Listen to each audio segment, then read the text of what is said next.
Good morning guys. Usos na may nag-ayos mga nagtapak sa mga dalan. Maayo na mag-ingana. Ipadayo na. And today we're just gonna check out unsay naong sa Cebu ba in this area. Kasi may mga gipang-ayo diri na one. For example, this one. They're rehabilitating our Cebu South Coastal Road Tunnel. Oh, diba? Ano ni sistema dire ipahunong nila, they close this one lane, this outer lane padung southbound, pero mani dagway, di ba, they're working, I don't know, 24 hours ba a day or kita kung trabaho ron, pero nag-ayos la kanang babawsan iayo nila, i-reinforce na nila ang babaw so that kailangan ng mga cracks diha. Na. And this one, this is so well lit already.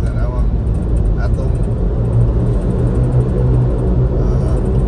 CCLEX, I mean sa tunnel, nga din nakahayag, which is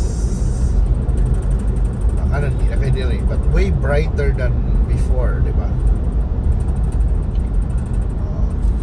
Buntag man ron sa di mo matter, but yeah, but at least they've been doing it, they've been fixing stuff, diba? So this is throwback drive guys during this is July 31, 2024.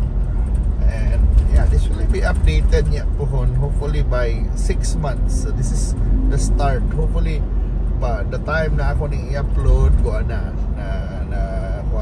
CCLEX nahuman na, diba? So that's the start of the construction.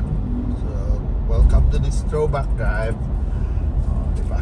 So this is supposedly gonna i-launch din na itong throwback drive end of the year na, diba? Or early 2025.